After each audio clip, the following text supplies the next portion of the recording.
12-year-old girl is murdered in her own home. And the case stalls when investigators find little forensic evidence at the crime scene. But scientists also know that criminals unknowingly take evidence with them as they leave a crime scene. And in this case, the killer left with the genetic fingerprint of his victim.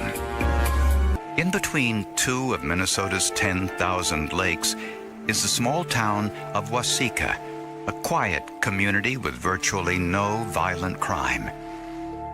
Not far from the shores of Loon Lake was the home of Connie Larson and her 3 daughters.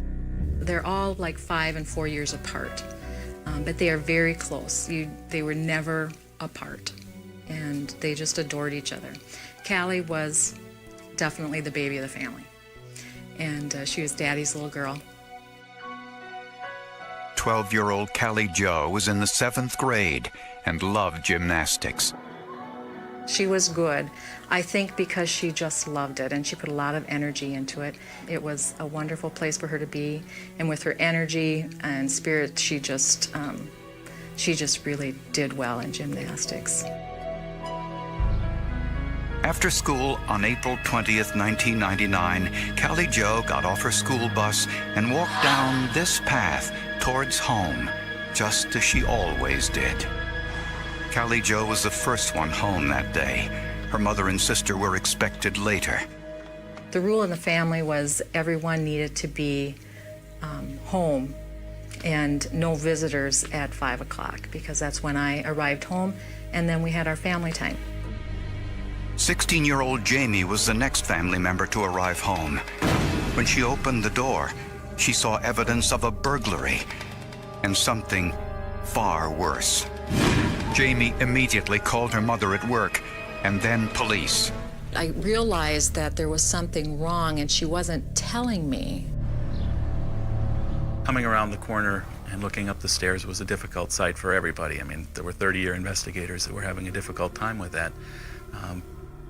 But it's just looking at who would do something like this. Upstairs, Callie Jo was dead. The fatal stab wound was in the left chest area, cut the ascending aorta, and she bled to death internally.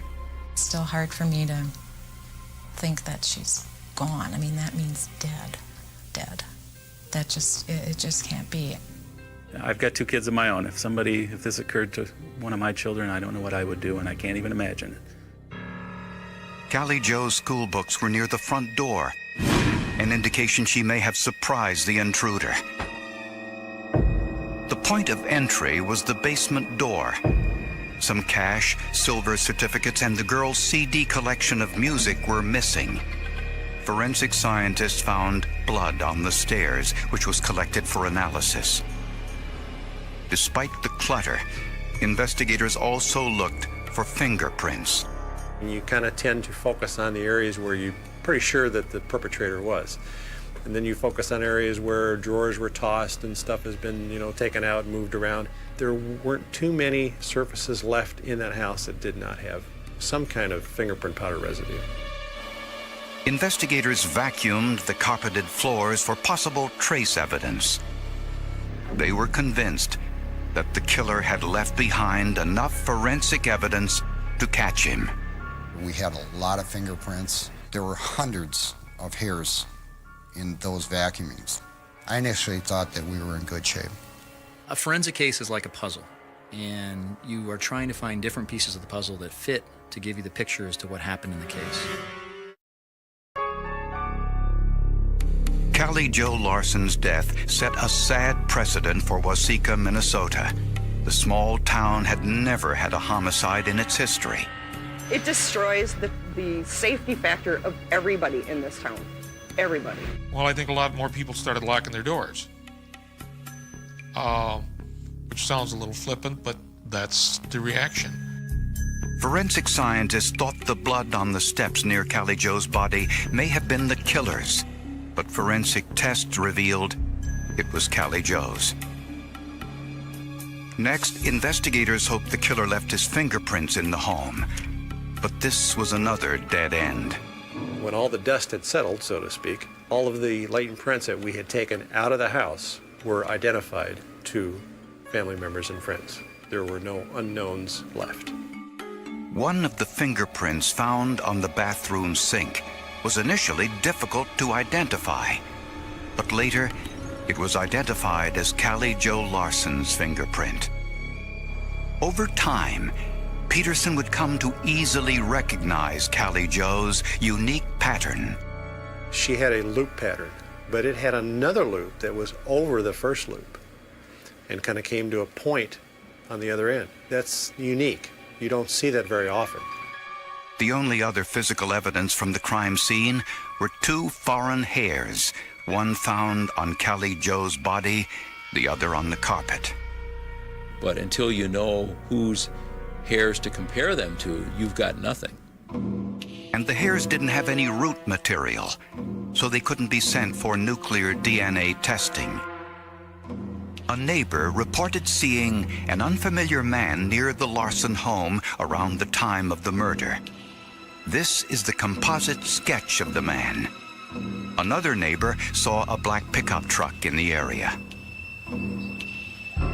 Police searched their records for individuals matching this general description who also had a past history of burglary and sex offenses.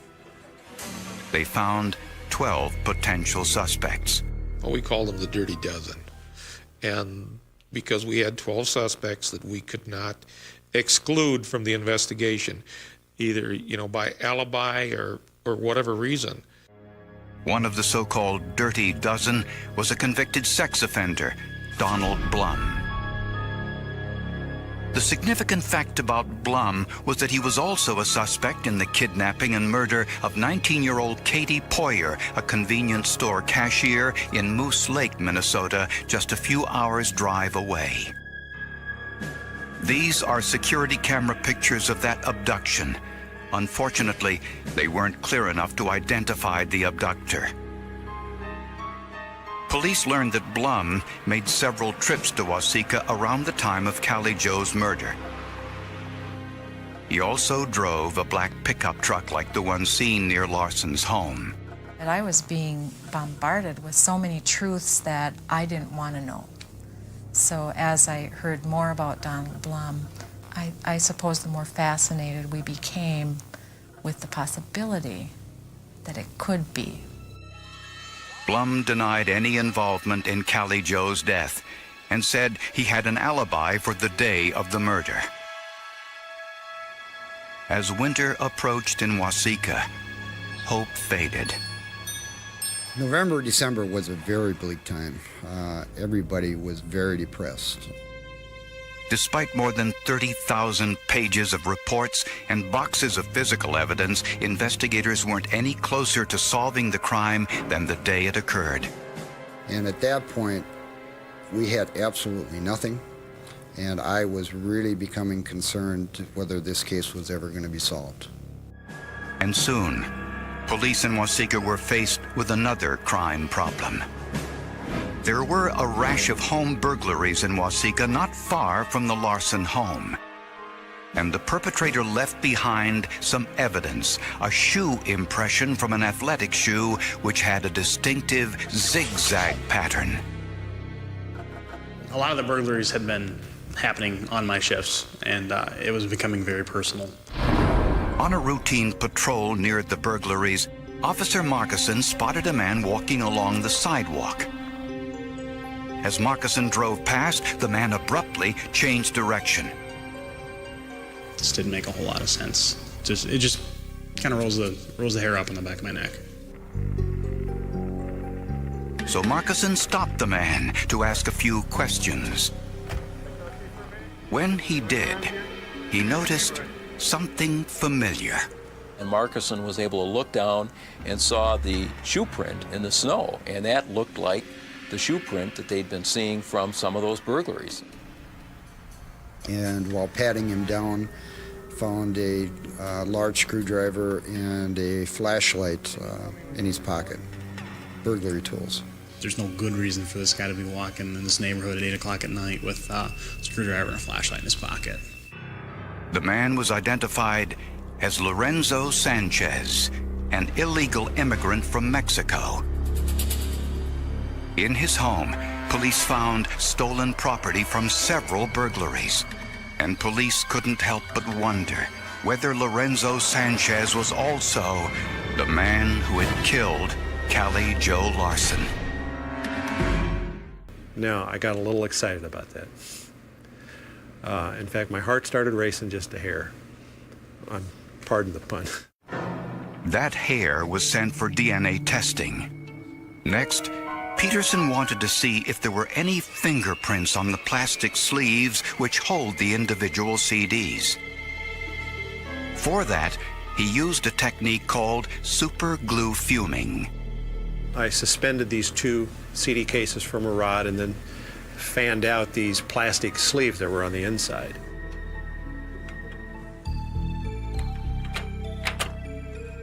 And what happens, the super glue fumes, as they are emitted from the heat, will adhere to the moisture left behind in a latent print and turn the ridge detail white. Peterson found only one print on the very last sleeve of the second CD case. The print had a distinctive overlapping loop, one Peterson immediately recognized. The analysis confirmed that it was Callie Jo's right ring fingerprint. And at that point, I called Bob Berg and said, I think I got something for you. I said, you got to be shitting me. I knew that it was our guy at that point. I knew it was him. We weren't finding the suspect's fingerprint on something to put him at the scene. We kind of did this in reverse. We found him in possession with something that came from the scene. The blonde hair found in the CD case was further confirmation. DNA test showed it belonged to Callie Jo. Despite the evidence, Sanchez denied he was involved in the murder. All the evidence proved was that Sanchez was in possession of a piece of stolen property. Did you kill Callie Jo Larson? But police had one last piece of evidence: the 2 foreign hairs recovered from the Larson crime scene. Those hairs, along with a hair sample from Lorenzo Sanchez, were sent to the forensic lab for the newest DNA test available. Mitochondrial DNA is a specialized DNA test. If you cannot obtain results using nuclear DNA analysis, you'll fall back on mitochondrial DNA testing. Mitochondria live outside the cell nucleus. For the test, each hair sample is placed into a vial where it changes form into a liquid. The impurities are extracted, leaving only purified DNA. Next, millions of copies are made of just the mitochondria portion and then sequenced. When completed, Dr. Holland could read the genetic code of the hairs from the crime scene.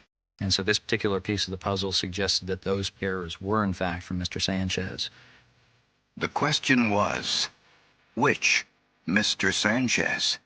Mitochondrial DNA is passed from a mother to her children, all of whom will therefore have the same mitochondrial DNA profile. In other words, the suspect, Lorenzo Sanchez, would have the same mitochondrial DNA as his 6 brothers and sisters. To complicate matters, Lorenzo's younger brother, Miguel, also had a police record and was in Waseca at the time of the murder. The investigation into Callie Jo's murder wasn't over yet. Soy inocente de eso. I am innocent of that cause. I did not kill her. It is an injustice what they're doing with me.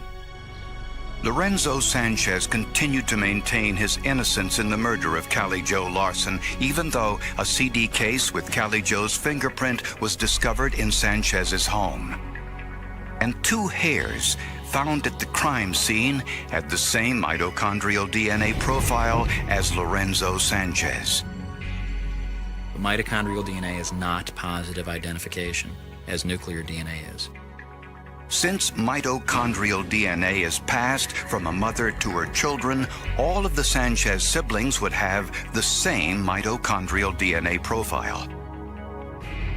Two of Lorenzo Sanchez's brothers had spent time in Huasica, a younger brother, Miguel, and an older half-brother, Pedro.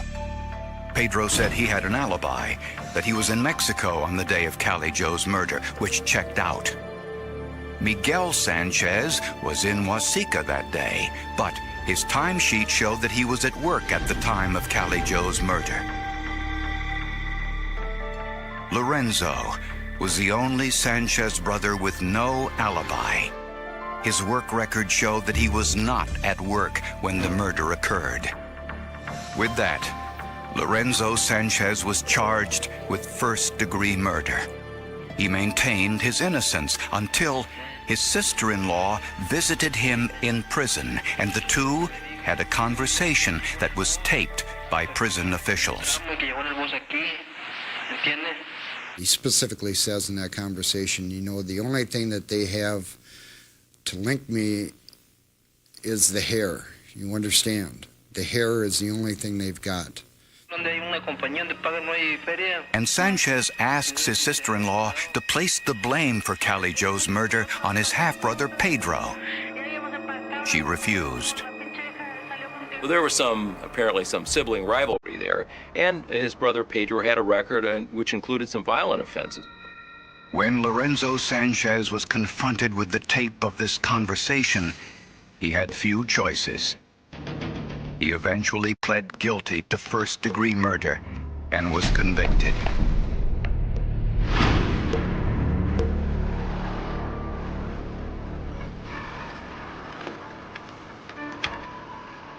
When Cali Joe walked into her home and saw Sanchez in the middle of a burglary, Sanchez silenced the person he thought was the only witness. But there was another witness that day, forensic evidence.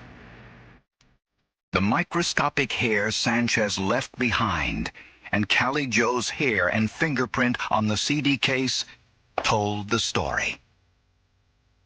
At his sentencing, Connie Larson finally had her chance to speak directly to her daughter's killer. In his confession and then in his statement after, asked us to forgive him. Can you? Well, you know, when you haven't been in this place, it's hard to know what you would do. But being in this place, it hasn't been hard for me. Honestly, on that day, I put it down. 2 years after the crime, Lorenzo Sanchez was sentenced to life in prison. I know where to start. Today, Connie Larson works as a social worker with families who've lived through traumatic events. She's also become an advocate for better databases to track criminals like Lorenzo Sanchez, who often slip through the cracks. Cali Joe is never far from her thoughts. We talk about her constantly. We tell stories about her. We read her notes. She is just a part of what we're doing now today. Without the forensics, we had nothing. This case was to live or die by the forensic evidence. Well, it was absolutely critical. We would have not had a case without that forensic evidence. Lorenzo Sanchez would never have been convicted of the murder of Cali Larson without it. She was home alone, making the dress she planned to wear on her Friday night date. But she had an uninvited visitor.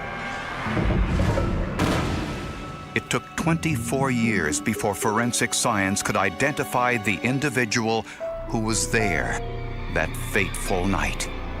It was 1962. President John F. Kennedy was leading the country at the height of the Cold War.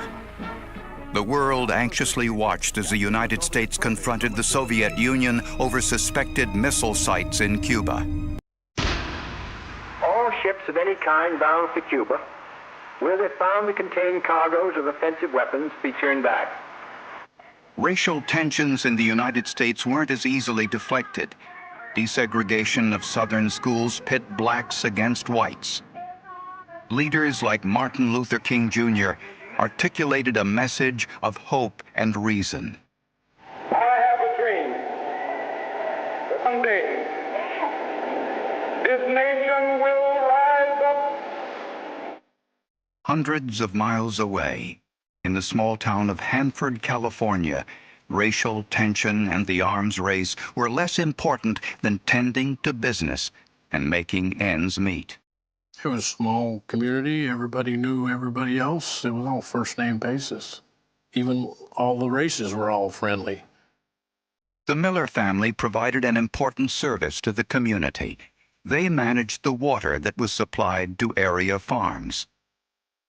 Very neat family, hard worker, Christian people. So the Millers were quite well known. The canal was located behind their home, and someone from the Miller family was always there to make sure the water system worked properly. On March 21, 1962, 15-year-old Marlene was the one to stay home while her parents left for a night out. Marlene planned to finish sewing a new dress for an upcoming date.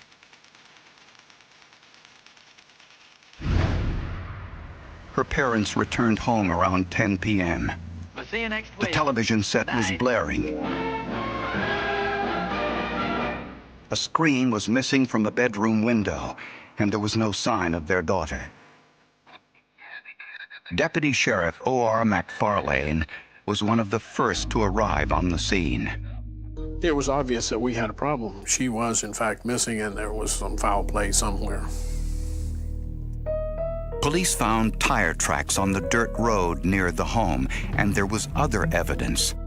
There was a set of boot tracks leading out onto Elder Avenue from the dirt lane.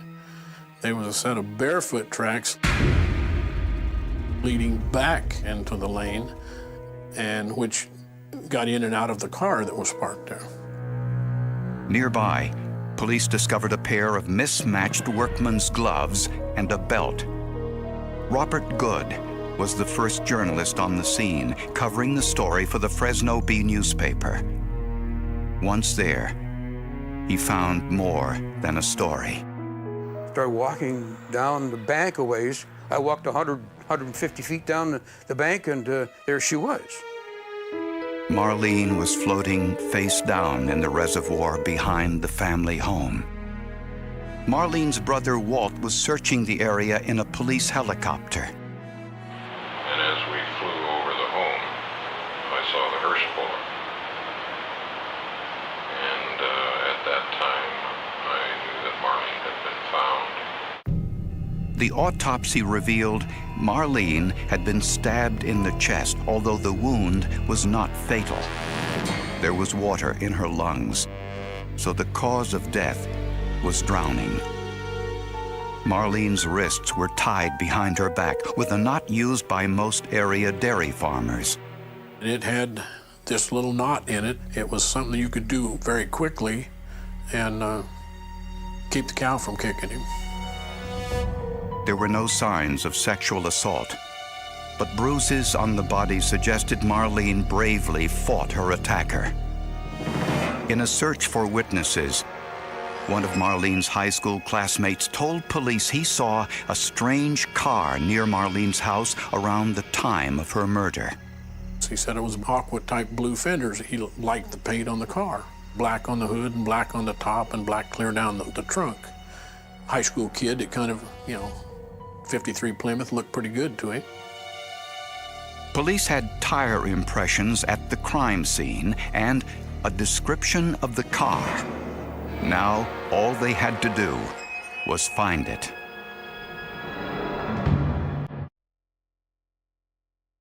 A witness saw a 1953 black and turquoise Plymouth parked near Marlene Miller's home on the night of her murder.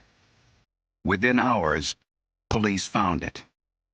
I remember Hanford Police Department came up with a car of that description parked in front of the Royal Hotel in downtown Hanford on 7th Street. When Deputy Sheriff McFarlane peered inside the rear window, he saw what would later become a crucial piece of evidence. I could see a pair of boots back there. One was sitting flat and the other was on its side.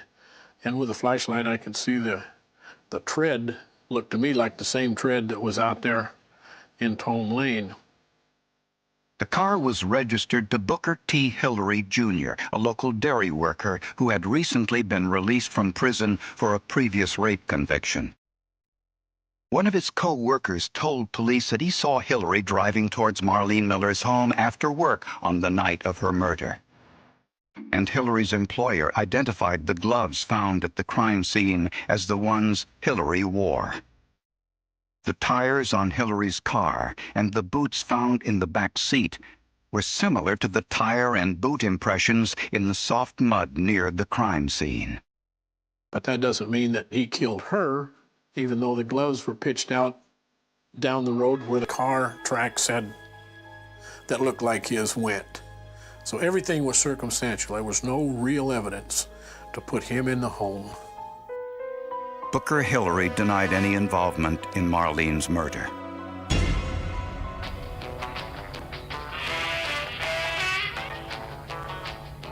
Hillary said he drove by the Millers' home every day since he worked at the dairy farm just down the road.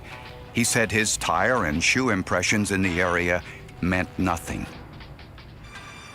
Booker Hillary was arrested, tried, and convicted of Marlene Miller's murder. He was sentenced to death. Once in prison, Hillary took full advantage of the appellate process and petitioned to have his conviction overturned. It was discouraging, especially for the family that had to constantly relive this nightmare every time this case would come up. Each time that we go through this process, I keep thinking that maybe this is the last process that they will have to endure. And they just keep coming and coming. Frustrating. Sometimes the criminal justice system to a police officer is frustrating. All right? Every appeal Hillary filed was unsuccessful. But in 1974, the United States Supreme Court ruled the death penalty was cruel and unusual punishment. As a result, the sentences of everyone on death row, including Booker Hillary, were commuted to life in prison. The Supreme Court reversed their decision 2 years later, but the commuted death sentences couldn't be reinstated. Booker Hillary's legal maneuvering continued. He appealed his conviction once again, this time claiming that blacks had been excluded from the grand jury that indicted him. In 1983, a judge granted that appeal and ordered Hillary either to be retried or released. What is disturbing about it is that this was in 1983. The conviction occurred in 1962. And anyone can review the transcripts of the grand jury hearing and determine that, no matter what race you are, you will find probable cause. Robert Moline was the prosecutor in Booker Hillary's retrial. I knew that I had to find out exactly what proof I needed because I obviously had to retry this case, and I had to retry it 24 years after the first conviction. The physical evidence still existed, but 21 of the original witnesses were now dead. Larry Orth was the chief investigator for the Kings County DA's office. All the people were dead, and to sit and have to read hundreds of pages of testimony from 1962, 65, 1970 into a record of a present-day trial can almost put you to sleep. So investigators took the physical evidence and looked at it again, this time with some new forensic techniques not previously available, and found a surprise.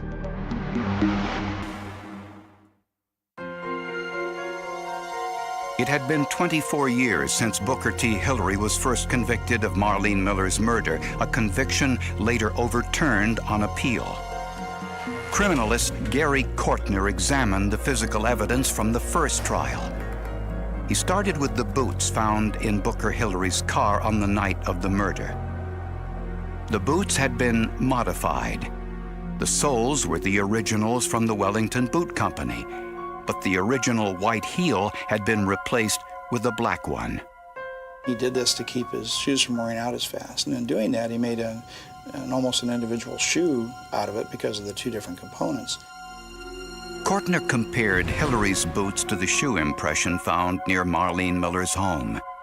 They had the same sole, the same custom heel, and the same 5 individual cut marks in the heel. Next, Kortner compared the tires from Hillary's car to the tire impressions found on the dirt road near the Millers' home. We were looking for cuts or rocks or anything that had been in the tires. And in this case, we were very lucky because there was a manufacturer's defect that was picked up, and there were 3 cuts in the tires very close to that. This placed Booker Hillary in the vicinity of the crime scene, but not inside the home. Larry Orth found something important while reading through the transcripts from the first trial. On the night of the murder, 24 years earlier, an alert detective asked Marlene's mother to vacuum the carpet in the living room where her daughter was abducted. At that time, investigators found some unusual microscopic particles in that trace evidence, but they didn't know what they were. And he said they didn't have the technology to do it other than just to compare them as far as shape, size, and that was it. The football-shaped particles found in the vacuum cleaner bag still existed in the evidence file and were sent for analysis to an independent forensic lab in Chicago. Skip Palahniuk was the forensic microscopist assigned to the case. Having done microscopy since I was 8 years old, I had seen particles like this before, and I knew what kinds of physical phenomena produce this. Under magnification of 300 times, Palahniuk recognized the particles as paint, the kind sprayed from an aerosol can. Throughout the particles were cotton fibers. This explained why the paint particles were round. When paint is sprayed from an aerosol can, the round particles flatten when they hit a surface like wood. When the paint dries, it creates a film-like covering. But if the spray paint hits a fiber, it reacts differently. If these spheres dry around nothing, they just retain that shape, that is, they're spheres. However, if they come in contact with a fiber, then what happens is capillary forces cause the ends of the sphere, which starts out like this, to draw out where they come in contact with the fiber. Scientists performed an electron probe microanalysis to identify the elements in the paint. Every element that's in there has its own X-rays that come off. There are different wavelengths. And we collect these different X-rays at different wavelengths or different energies. And from their energy or their wavelength, we can tell what elements are present in the sample. The components were titanium, lead, and iron. An infrared microspectrophotometer, which looks more like a computer than a microscope, determined the paint's molecular composition. The results are charted on a graph, and scientists learned that the paint was an oil-based alkyd with a Prussian blue pigment. Investigators now wanted to know where these mysterious microscopic blue paint particles came from. And they also needed to know how they got onto Marlene Miller's living room carpet 24 years earlier.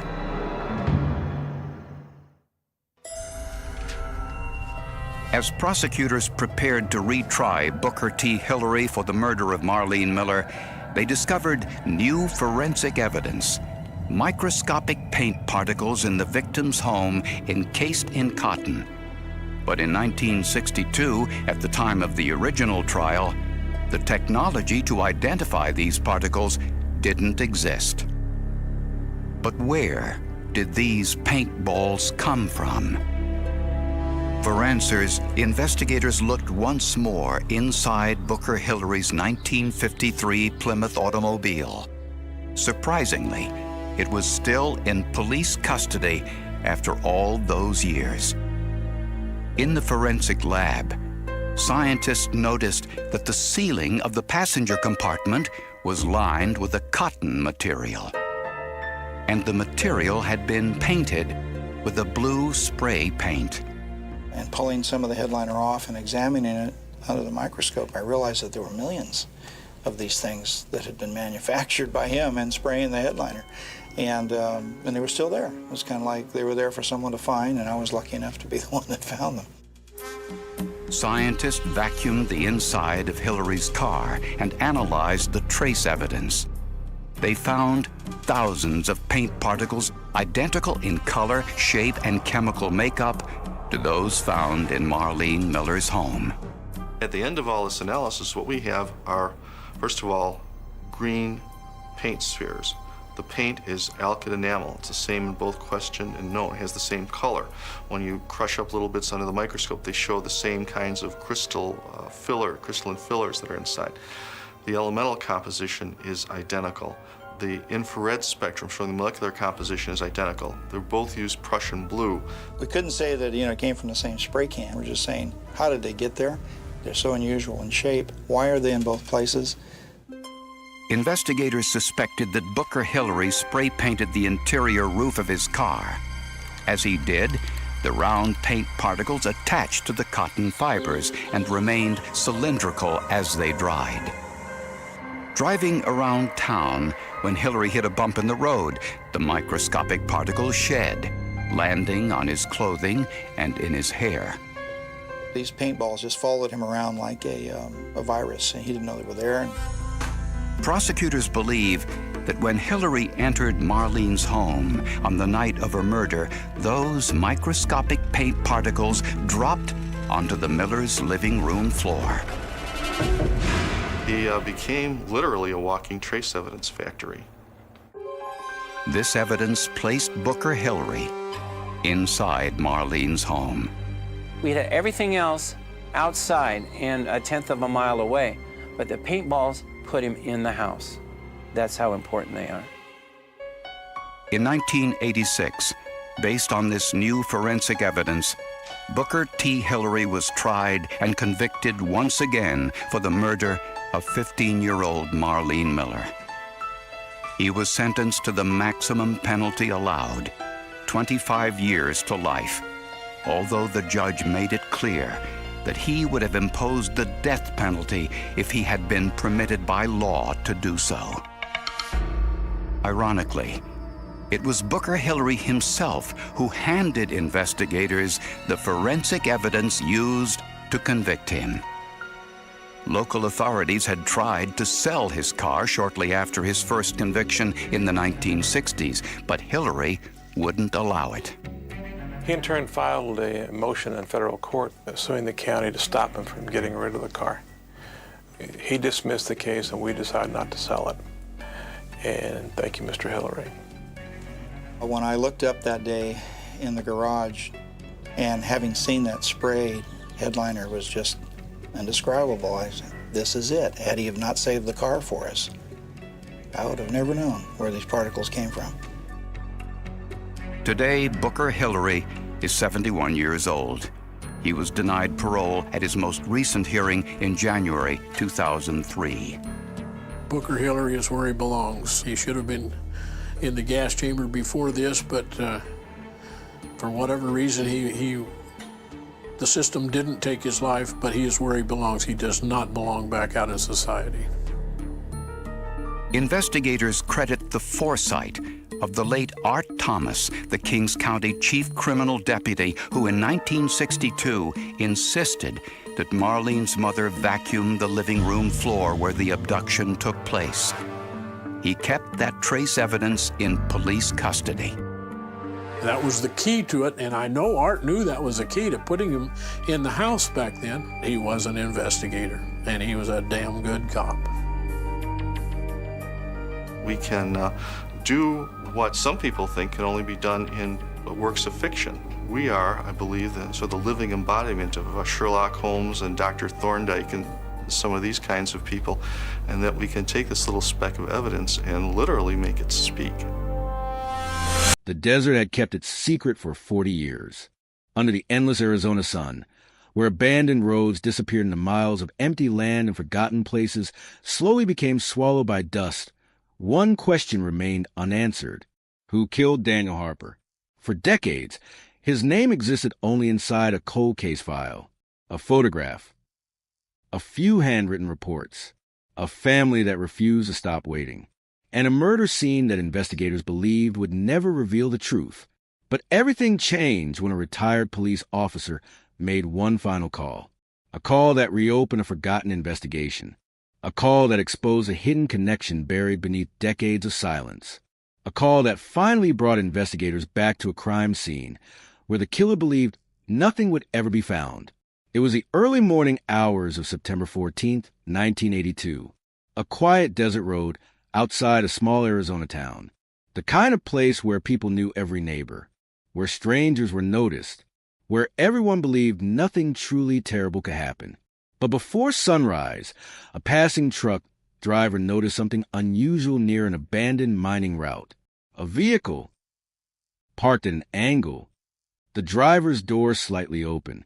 No movement, no lights, no explanation. The driver stopped several yards away. At first, he assumed someone had abandoned the car. A broken engine, a forgotten vehicle, a simple problem.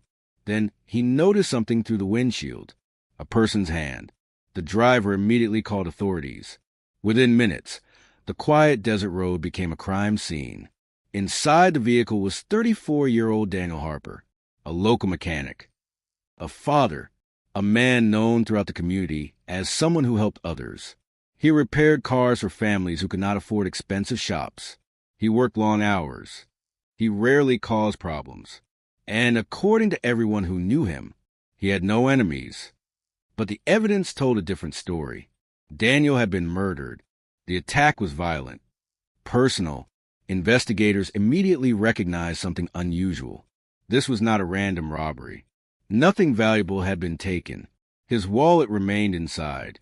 His watch remained on his wrist. The killer was not searching for money. The killer was sending a message.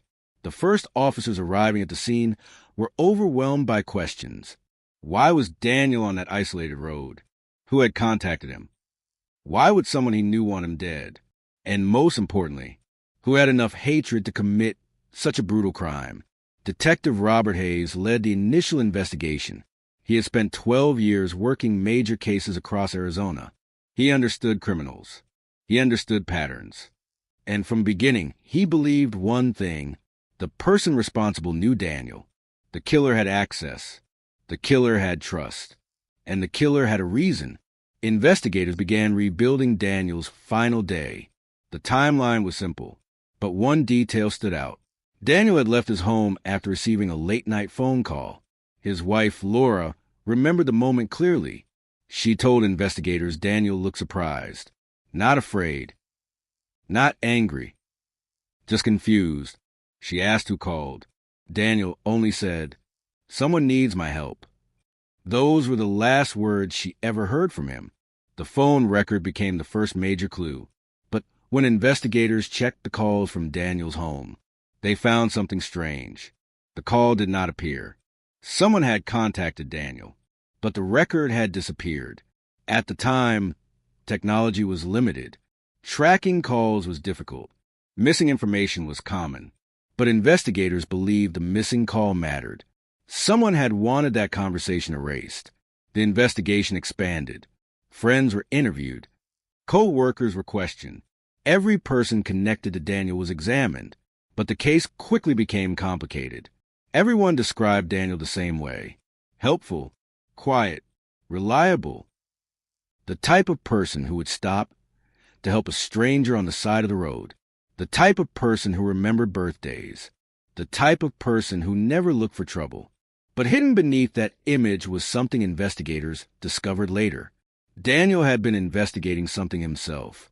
3 weeks before his death, he began asking questions about an old mining company, a company that had closed years earlier, a company connected to missing financial records, a company connected to land disputes, a company that several residents believed had hidden something important. Daniel never told anyone exactly what he found, but he had started keeping notes, and those notes disappeared after his murder. Investigators searched his garage, his workplace, his home. Nothing. The notebook was gone. The only evidence that Daniel had been investigating something came from one person, a retired police officer named Frank Miller. Miller had worked in the area during the 1980s. He was one of the first officers who responded to Daniel's murder. At the time, he believed the case would be solved quickly, but it wasn't. The lead stopped. The witnesses disappeared. The evidence went cold. Years passed, then decades, and Daniel Harper became another name on a forgotten list of unsolved murders. But Frank Miller never forgot, because he believed one piece of information had been overlooked, a small detail, a detail everyone ignored. The night Daniel was killed, someone else was seen near the desert road, a second vehicle, a dark pickup truck. Miller remembered because the driver stopped when police arrived. He gave a statement. Then he disappeared from the investigation. His name was removed from later reports. The reason? Nobody knew. Miller tried bringing it up several times over the years. But the case had already lost attention. New investigators came. Old investigators retired. Files moved. Records disappeared. Eventually, the murder became a forgotten case. Until 40 years later. In 2022, Frank Miller was living quietly outside Phoenix. He was in his late 70s. His police career was long behind him, but he still kept old case files, old notes, old memories. And one night, while looking through those documents, he found something that stopped him. A name he had seen before, a name connected to the dark pickup truck, a name connected to Daniel Harper. A name that had never been properly investigated. Miller immediately knew what he had found. The person who killed Daniel might have been hiding in plain sight for 40 years. The next morning, he made the call that changed everything. He contacted investigators, and he said 5 words that reopened one of Arizona's most haunting cold cases. I know who did it. The words from retired Officer Frank Miller traveled through the department like a shockwave.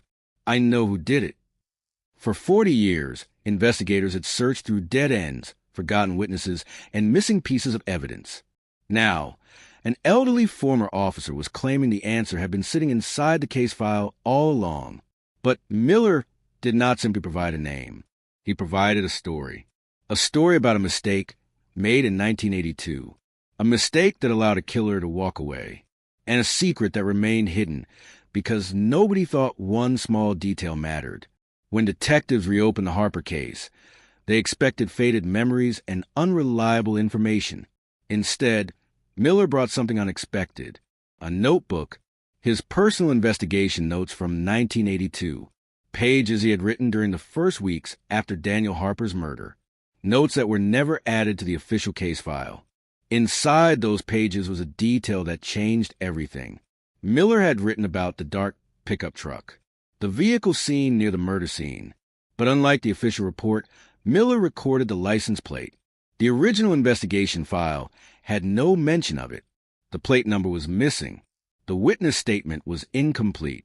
The vehicle had disappeared from the case. But Miller's notebook had preserved the information. The detectives entered the plate number into the modern database. The result came back within seconds. The truck had belonged to a man named Richard Cole, a local businessman, a person who had never been considered a suspect, a person who had lived in Arizona for decades, the same person who was still alive. The discovery immediately raised questions. Why was Richard Cole never investigated? Why was his vehicle near the scene? Why did his name disappear from the original investigation. Detectives began examining Cole's history. At first, nothing appeared unusual. He was respected in the community. He owned several properties. He donated money to local projects. He was known as a successful businessman, the kind of person nobody wanted to accuse. But the deeper investigators looked, the more strange details appeared. Richard Cole had known Daniel Harper, not casually, closely. Years before the murder, Daniel had worked on vehicles owned by Cole's company. The two men had a professional relationship, but according to witnesses, that relationship changed months before Daniel's death. They had argued repeatedly. The reason was unclear until investigators found an old document, a financial report, hidden inside Daniel's old business records. The report showed that Daniel had discovered irregularities in one of Cole's companies. Money was missing. Payments were unexplained. Several transactions had no clear purpose. Daniel had noticed something wrong, and he started asking questions. The same questions that might have gotten him killed. Investigators interviewed former employees who had worked with Cole. One former accountant agreed to speak. He told detectives that Daniel had approached him weeks before the murder. Daniel believed someone was stealing from the company, but he did not know how high the corruption went. The accountant remembered Daniel saying, "If I am right, someone is going to get very nervous." Those words suddenly changed the entire investigation. Daniel Harper was not randomly murdered. He was silenced. The detectives then turned their attention back to Richard Cole. They discovered something else. On the night Daniel died, Cole claimed he was at home, alone, no witnesses, no proof, a perfect alibi. Too perfect. The original investigators had questioned Cole, but they accepted his statement. Why? Because everyone trusted him. He was a respected businessman, a community leader, someone people believed was incapable of violence. But 40 years later, detectives viewed him differently. They did not see a successful businessman. They saw someone who had a motive, a connection, and an unexplained presence near the crime scene. Investigators requested permission to interview Cole. He agreed. The meeting took place in a quiet office. Cole was now in his 80s, older, slower, but still confident. When detectives placed Daniel's photograph on the table, his expression changed, only for a moment. But they noticed. They asked about the dark pickup truck. Cole admitted it was his. He said he had driven near the area that night, but he claimed he was only passing through. A coincidence. Nothing more. Then detectives showed him Miller's notebook, the handwritten record, the forgotten license plate. Cole stared at the page, and for the first time, he looked nervous. He asked one question. Who kept that? The detectives answered, Frank Miller. Cole looked away. That reaction told investigators something important. Richard Cole remembered Frank Miller, and he remembered what happened that night. The interview continued for 2 hours. Cole denied killing Daniel. He denied knowing about the missing documents. He denied everything. But before leaving, he said something strange, something detectives could not ignore. He said, "You should ask why Daniel trusted the wrong person." Then he walked away. The statement created a new mystery.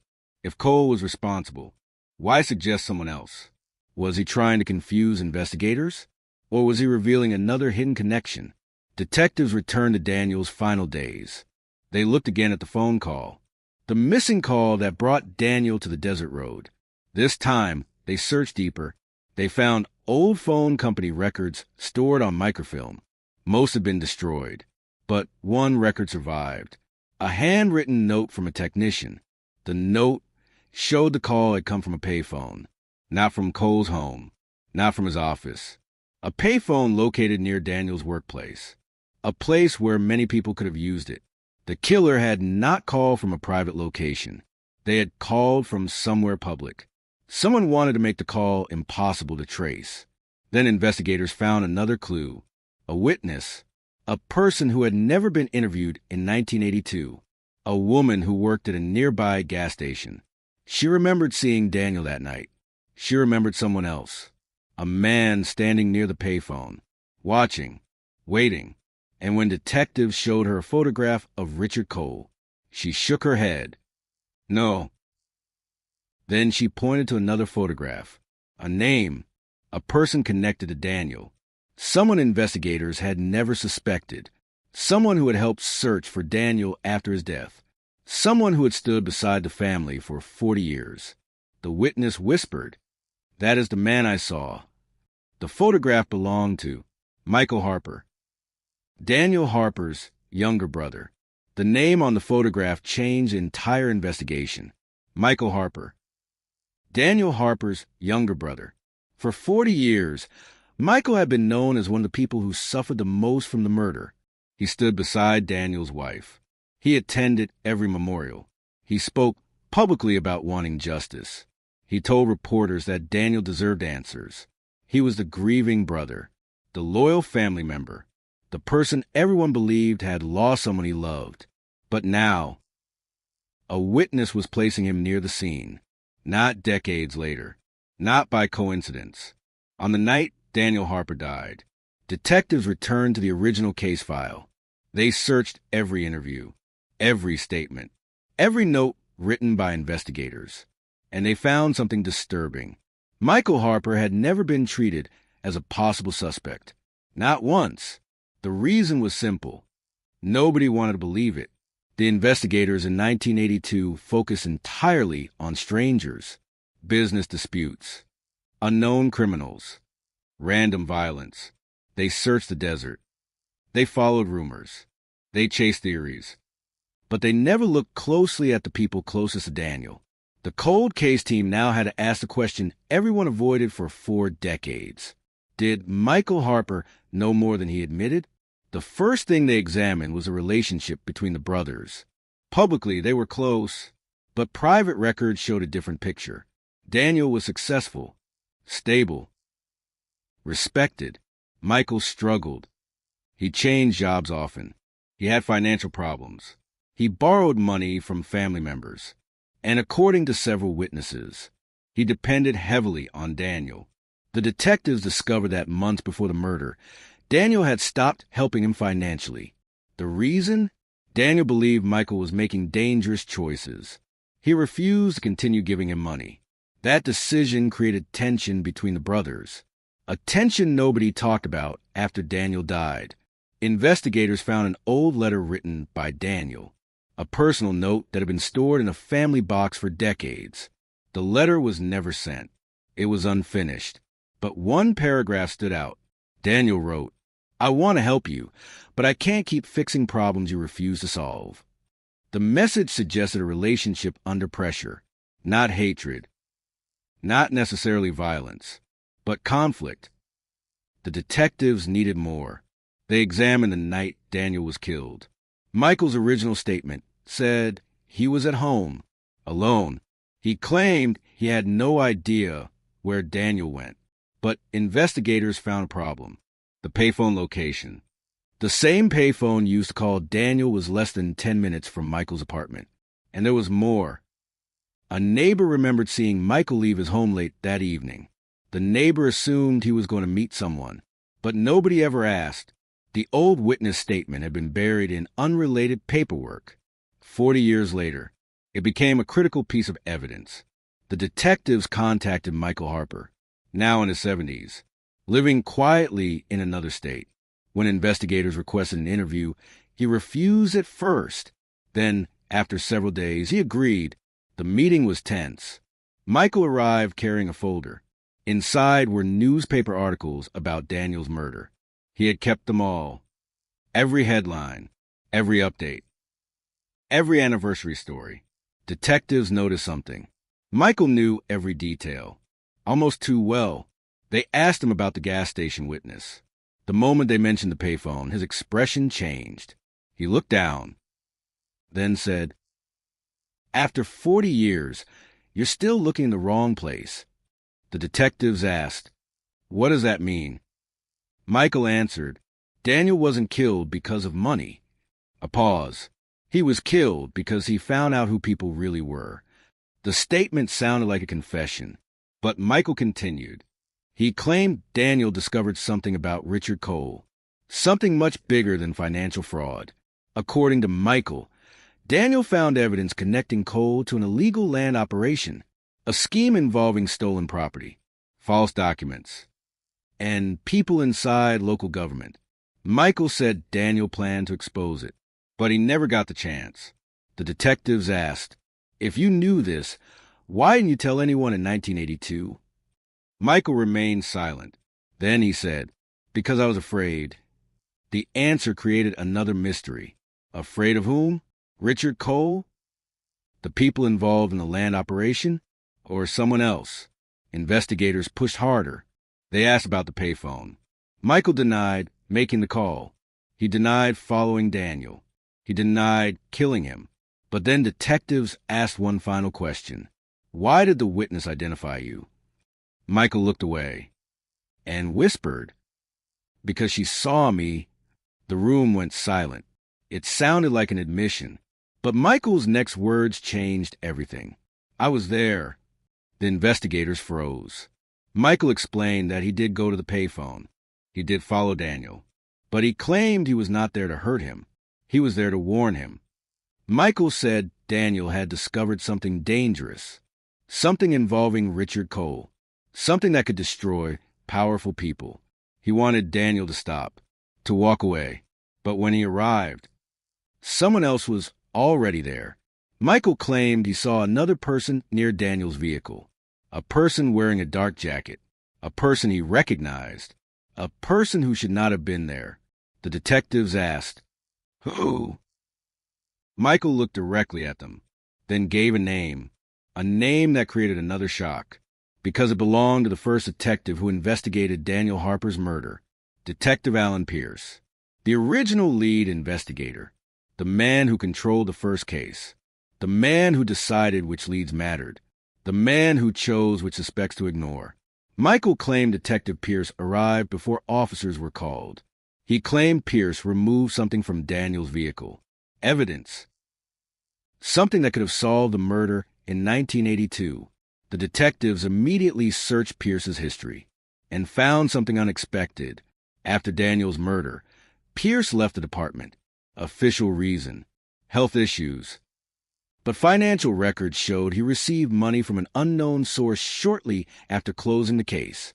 A payment, a large one. The investigation had now uncovered 3 connected names: Richard Cole, Michael Harper, Detective Alan Pierce. 3 men connected to Daniel Harper's final night. 3 possible secrets. But only one could explain what happened. Then investigators received a new piece of evidence: a retired officer's tip, a forgotten photograph, and a handwritten note from Detective Frank Miller. The note contained a sentence he had written in 1982, a sentence he never shared. The killer was not running away. The killer was waiting for us to stop looking. And after 40 years, someone had finally started looking again.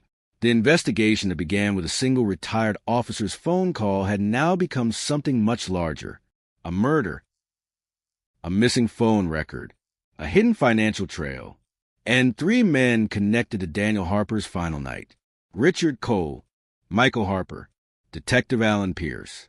For 40 years, each of them carried a different version of the truth, but only one version could explain what happened on that lonely Arizona road.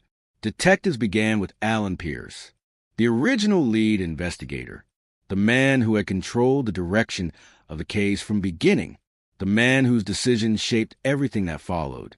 When the cold case team reviewed Pierce's work, they immediately noticed something unusual. The investigation was not careless. It was selective. Certain evidence was collected quickly. Other evidence was ignored. Some witnesses were interviewed multiple times. Others were never contacted. The pattern was impossible to ignore. Someone had not simply failed to solve Daniel Harper's murder. Someone had controlled what investigators were allowed to discover. The first major discovery involved Daniel's vehicle. The official report stated that investigators found no significant evidence inside: no fingerprints, no documents, no connection to a suspect. But modern forensic review revealed something different: A photograph taken at the scene showed the passenger seat. On the seat was a small object, a notebook. Daniel's missing notebook. The same notebook investigators believe disappeared after his death, but the notebook was never mentioned in the official report. The evidence photo proved it existed. Someone removed it before the final report was written, and according to the original chain of custody, only a few people had access to the vehicle. One of them was Detective Alan Pierce. The cold case team requested Pierce's old personnel records. They found something hidden, a disciplinary complaint from another officer. The complaint accused Pierce of interfering with evidence during a previous investigation. The complaint was dismissed. The reason listed, lack of sufficient proof. But Frank Miller remembered the incident. He remembered because Pierce reacted differently when questioned. He wasn't angry, Miller later told investigators. He was worried.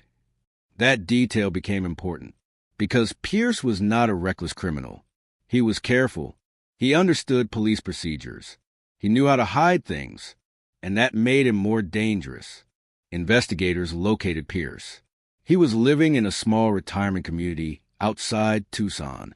When detectives arrived, he did not appear surprised, almost as if he expected them. The first thing he asked was, "Did Miller finally talk?" The detectives looked at each other. They had not mentioned Miller. They had not mentioned the retired officer's tip. But Pierce already knew.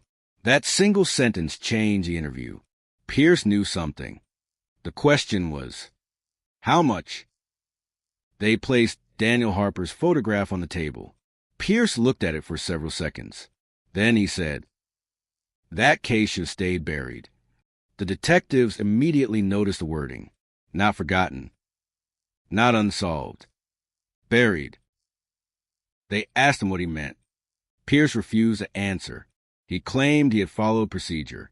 He claimed the original investigation was thorough. He claimed everyone was chasing rumors. But then detectives showed him the evidence photograph, the notebook, the object that officially did not exist. Pierce became silent. For the first time, the confidence disappeared. He asked, "Who found that?" The detectives answered, "We did." Pierce looked down, then whispered, "You have no idea what you're dealing with." The detectives asked, "Who killed Daniel Harper?" Pierce did not answer. Instead, he said something unexpected. Daniel wasn't supposed to die. The statement changed everything, because it suggested something investigators had not considered. Maybe Daniel was not the intended victim. Maybe the murder was a mistake. Maybe the killer was trying to stop something else. The detectives returned to Daniel's investigation notes. The missing notebook became the center of the case. They believed it contained what Daniel discovered before his death. But where was it now?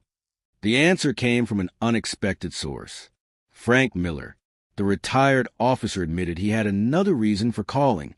He had found something inside his old police storage box. A torn piece of paper. A page from Daniel's notebook. He had forgotten about it. For 40 years. The page contained only a few lines. But those lines revealed the entire reason Daniel was in danger. Daniel had written, "Cole is not the only one. Someone inside knows. Someone wearing the badge." The final sentence was unfinished, but it was enough. Daniel was not only investigating Richard Cole. He had discovered corruption inside law enforcement. Someone within the police department was protecting the operation, and that person had access to everything. Evidence, reports, witness statements, the investigation itself. The detectives looked at Alan Pierce. He was no longer just a former investigator. He was a suspect. But before they could act, another discovery emerged. A DNA test on evidence recovered from Daniel's vehicle. A sample taken in 1982, stored and forgotten. The technology did not exist back then, but now it did. The laboratory processed the sample. The result came back 2 weeks later. A match. Not Richard Cole. Not Michael Harper. Not Alan Pierce. A completely different person. Someone nobody had considered. Someone who had never appeared in any report. The DNA belonged to Frank Miller, the retired officer who reopened the case, the man who claimed he wanted justice, the man who gave investigators a clue that started everything. The detectives stared at the result. The case had turned again. The person who solved the mystery was now connected to the crime. And for the first time in 40 years, the question was no longer, who killed Daniel Harper? The question became, why did Frank Miller wait so long to reveal the truth? The DNA result changed everything. For 40 years, Frank Miller had been remembered as the retired officer who never forgot Daniel Harper, the man who carried an old notebook, the man who preserved a forgotten clue, the man who finally gave investigators the missing piece. But now his name appeared in the same investigation he helped reopen. The DNA recovered from Daniel Harper's vehicle matched Frank Miller, a discovery nobody expected, a discovery that created a new possibility. What if Miller was not the person who solved the case? What if he was the person who had hidden the truth? The cold case team immediately reviewed the DNA result. They knew the science. They knew the limitations. A match did not automatically prove murder. The sample could have come from innocent contact, an officer responding to the scene, a person handling evidence, a mistake made decades earlier. But one question remained. Why was Frank Miller's DNA found inside Daniel's vehicle? The retired officer was contacted again. This time, the conversation was different. He was not a witness. He was a person of interest. When detectives arrived at his home, Miller already seemed to know why they were there. He looked at the evidence bag, the laboratory report, the photograph of Daniel's vehicle. Then he sat down. For several seconds, he said nothing. Finally, he spoke. I knew this day would come. The detectives asked, "Why?"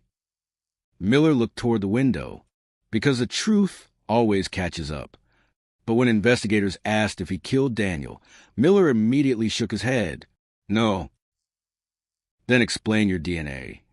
Miller closed his eyes, and for the first time, he told the story he had kept hidden for 40 years. The night Daniel Harper died, Miller was not just responding as an officer. He was there before the official police arrival, because Daniel had contacted him, not Detective Pierce, not the department. Frank Miller. Daniel trusted him. The detectives asked why. Miller explained that years earlier, Daniel had helped him repair his truck. They became friends. Not close friends, but enough that Daniel believed Miller was someone he could trust. 3 days before his death, Daniel called him. He said he had discovered something dangerous, something involving Richard Cole, something involving people inside law enforcement. Daniel wanted advice. Miller told him to bring everything he had, but Daniel never arrived at the meeting place. Instead, he was found dead. Miller explained that when he heard about the murder, he went to the scene before his supervisors arrived. He found Daniel's vehicle. He found the notebook. He found evidence. But he also found something else. A second person. Someone standing near the vehicle. Detective Alan Pierce. The same person Michael Harper later claimed he saw. Miller said Pierce was not supposed to be there. He was not assigned to the case yet, but he arrived first, and he was searching through Daniel's belongings. Miller confronted him. Pierce threatened him, not directly, not with violence, but with a warning. If you want to keep your badge, you forget what you saw.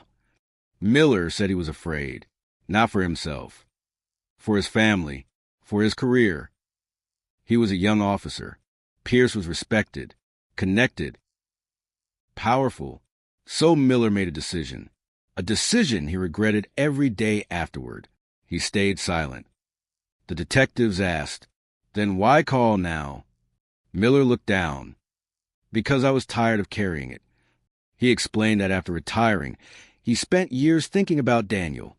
Every anniversary, every newspaper article, every time the family asked for answers, he knew he had failed them.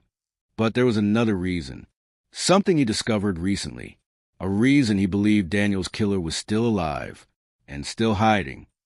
Miller revealed that 2 months before contacting investigators, he received an envelope, no return address. Inside was a photograph, A photograph taken in 1982. The image showed Daniel Harper standing outside the abandoned mining route, but he was not alone. Standing beside him was Detective Alan Pierce, and between them was a third person, someone who had never appeared in the investigation. Miller placed a photograph on the table. The detectives studied it carefully. The third person was holding a folder, the same type of folder used by police investigators, the same type of folder that contained Daniel's missing evidence. Then they recognized the face. It was not Richard Cole, not Michael Harper, not anyone they had investigated. It was a man who had worked inside the county administration, a person with access to property records, a person who approved land transfers, a person connected to every suspicious financial document found during the investigation. His name, Victor Hale. The detective searched Hale's background and immediately found problems.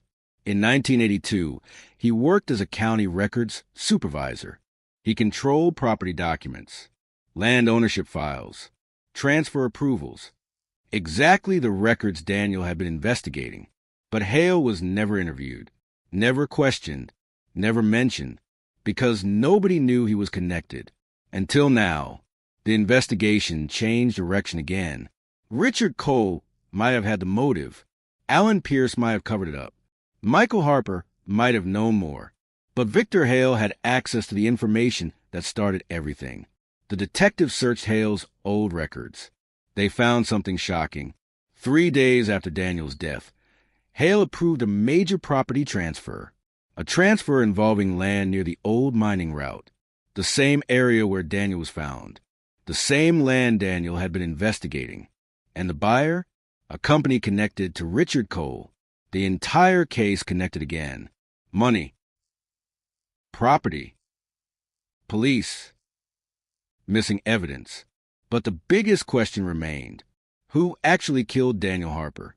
Investigators brought in Richard Cole again. This time, they showed him the photograph. Cole stared at Victor Hale's face, and his reaction was immediate. Fear, not anger. Not surprise. Fear. He whispered. He's not supposed to be in this. The detectives asked, Who? Cole looked at them, then said, Daniel wasn't investigating me. A pause. He was investigating Victor. The room went silent. Cole continued. Daniel found out what Victor was doing. What was he doing? Cole looked at the old photograph, then answered, buying silence. The investigation had reached a new level. Daniel Harper was not murdered because he discovered corruption. He was murdered because he discovered who controlled it.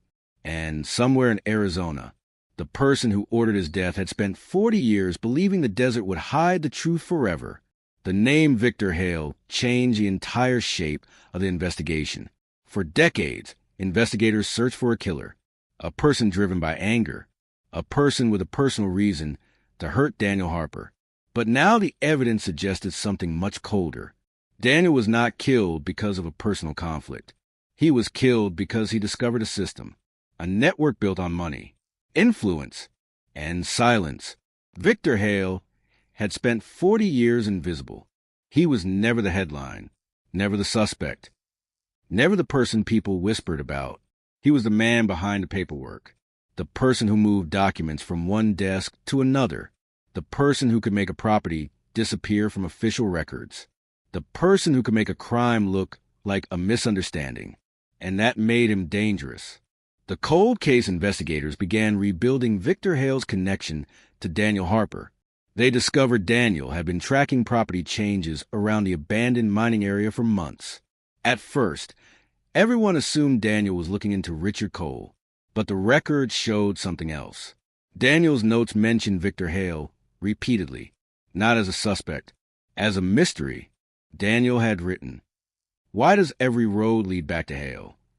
That single sentence became one of the most important discoveries in the case, because Daniel had not found Victor by accident. He had followed the evidence. The detectives searched through archived county records. Most were incomplete. Some were missing, but modern digital restoration recovered information hidden in damaged files. The results were disturbing. Between 1979 and 1982, dozens of properties changed ownership around the mining region. Families who had lived there for generations suddenly sold their land. Many claimed they were pressured. Others said they were offered money they could not refuse. And every transfer passed through one office, Victor Hale's office. The records showed a pattern. When people resisted selling, problems appeared. Tax issues, legal threats, false complaints, small pressures that eventually became impossible to ignore. Daniel Harper had discovered it, and he had started collecting proof. But investigators still needed to know one thing. Who ordered him killed? Victor Hale? Richard Cole? Someone else? The answer seemed closer when detectives located another witness. A former county employee named Sarah Whitman. She had worked under Victor Hale in 1982. For 40 years, she had refused every interview request. But after hearing that the case was reopened, she contacted investigators herself. Her first words were, "I thought nobody would ever ask again." Sarah told detectives that Victor Hale was not acting alone. He rarely made decisions himself.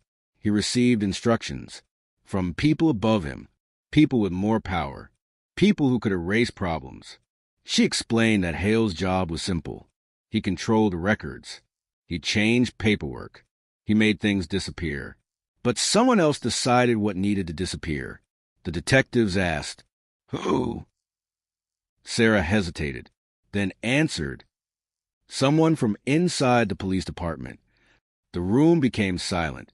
Again, the same pattern, the same hidden connection, law enforcement. Sarah revealed that before Daniel died, Victor Hale met several times with Detective Alan Pierce.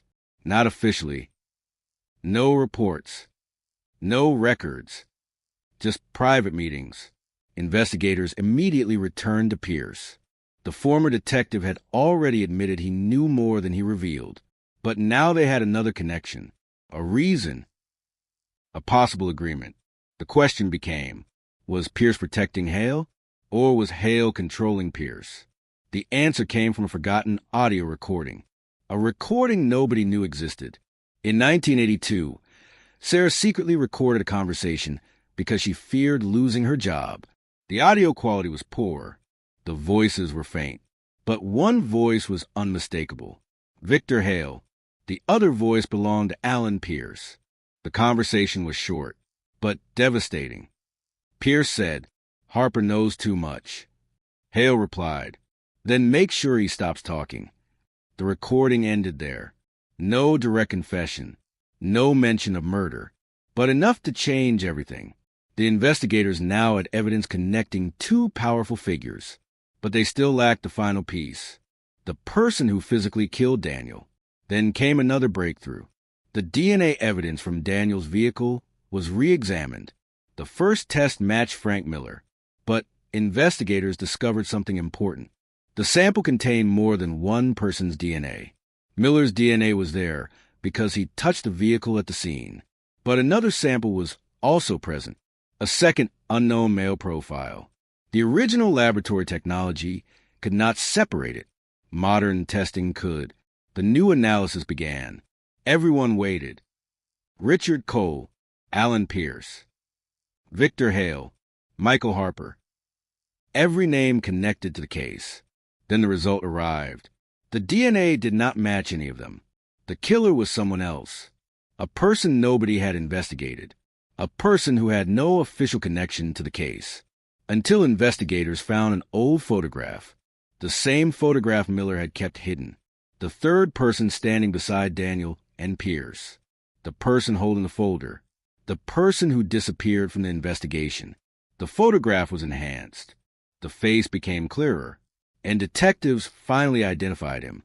His name was Thomas Vance, a former security contractor. A man hired by several companies connected to Richard Cole. A man who had worked in the mining region. A man who had no reason to appear in the police investigation. But he did. And his DNA matched the unknown sample. The case had finally reached the person who pulled the trigger. But investigators discovered something even more disturbing. Thomas Vance had not acted alone, because before he disappeared from Arizona in 1983, he left behind a letter addressed to Victor Hale, and inside that letter was one sentence: "You promised nobody would ever find out who gave the order." The detectives stared at the words, because for 40 years they believed they were searching for a murderer, but the evidence now showed something different. The killer was only one piece. Someone else gave the order. Someone who had never been questioned. Someone who had remained hidden behind every layer of conspiracy. And when investigators searched the final page of Daniel Harper's recovered notes, they found one last name. A name Daniel wrote just hours before he died. A name he circled 3 times. The name of the person he believed was controlling everything. Arizona State Senator William Cross. The name William Cross changed the investigation from a murder case into a political earthquake. For 40 years, Daniel Harper's death had been treated as a local tragedy, a mechanic, a quiet desert road, a violent crime that left a family without answers. But the recovered notes revealed something much larger. Daniel had not stumbled into corruption. He uncovered a chain of influence reaching far beyond one town. And at the center of that chain was a name nobody expected: a state senator, a powerful public figure, a man who built his entire career on trust. William Cross. When detectives began investigating Cross, they found a carefully constructed public image. He was considered a respected politician, a voice for rural communities, a supporter of economic development. He had spent decades appearing at community events, opening businesses, meeting families, giving speeches about honesty and progress. But hidden behind that image was another story, a story involving land, money, and people who disappeared when they became inconvenient. The cold case team reviewed every property transfer connected to Victor Hale, every company connected to Richard Cole, every document signed after Daniel Harper's death. And slowly, a pattern appeared. William Cross was connected to almost all of it. Not directly, never directly. That was what made him difficult to investigate. He never signed the suspicious documents. He never appeared in official records. He never stood beside the people making the deals. He stayed above it, at least publicly. But Daniel Harper had noticed something, a connection hidden in the paperwork, a series of donations, companies giving money to political campaigns, businesses receiving government contracts shortly afterward, the same companies buying land around the abandoned mining area. Daniel had written one sentence in his notebook: "The money does not stop at coal. It goes higher." Investigators believed Daniel was preparing to expose the entire network, but before he could reveal it, he was murdered. The question now was whether William Cross knew about the plan, or whether he ordered it. Detectives searched through old campaign records. They discovered something unexpected. In 1982, shortly before Daniel's death, Richard Cole's company donated a large amount of money to an organization connected to Cross. The donation was legal on paper, but the timing was suspicious. The money arrived only weeks after Daniel began investigating Cole's business. Then came another discovery: Victor Hale's daughter. She had never spoken publicly about her father's work, but when investigators contacted her, she agreed to meet. She carried a box. Inside were old letters, personal documents, and one photograph. The photograph showed Victor Hale at a private gathering, standing beside Richard Cole, Alan Pierce, and William Cross. The date: August 1982, 1 month before Daniel Harper was murdered. The image was devastating because it proved something investigators had suspected. These men knew each other. They worked together. But it still did not prove murder. Then Victor Hale's daughter revealed something even more important. She said her father was terrified near the end of his life. Not guilty, afraid. She remembered him receiving phone calls late at night. She remembered him destroying documents. She remembered him saying, "I was never the person in control." Investigators asked, "Who was?" She answered, "Senator Cross." The case accelerated. Detectives requested old communication records. Most were gone, but one survived. A handwritten call log from Victor Hale's office. The log showed repeated calls between Hale and Cross during the weeks before Daniel's murder, including one call on the night Daniel died. The exact time, 30 minutes before Daniel received a mysterious phone call that brought him to the desert road. The timeline was becoming clear. Daniel received a call. He went to meet someone. Someone already knew where he would be. Someone was waiting. Investigators believe they finally understood the sequence. Victor Hale discovered Daniel's investigation. He informed Richard Cole. Alan Pierce helped control the police response. Thomas Vance carried out the attack. But William Cross was the person who had the power to make everything disappear. The detectives prepared to question Cross. But before they could reach him, something unexpected happened. William Cross contacted them first. He requested a meeting. The senator was now in his late 80s. His health had declined. He arrived using a cane, but his confidence remained. He sat across from investigators, placed his hands on the table, and said, "I know why you're here." The detectives asked, "Do you know Daniel Harper?" Cross looked at the photograph. A long silence followed. Then he answered, "Yes." The investigators asked, "Did you order his death?" Cross smiled slightly. "No." "Then who did?" Cross looked at the detectives and said something nobody expected. Daniel Harper was not killed because he knew too much. A pause. He was killed because he was about to discover who was protecting him. The room became silent.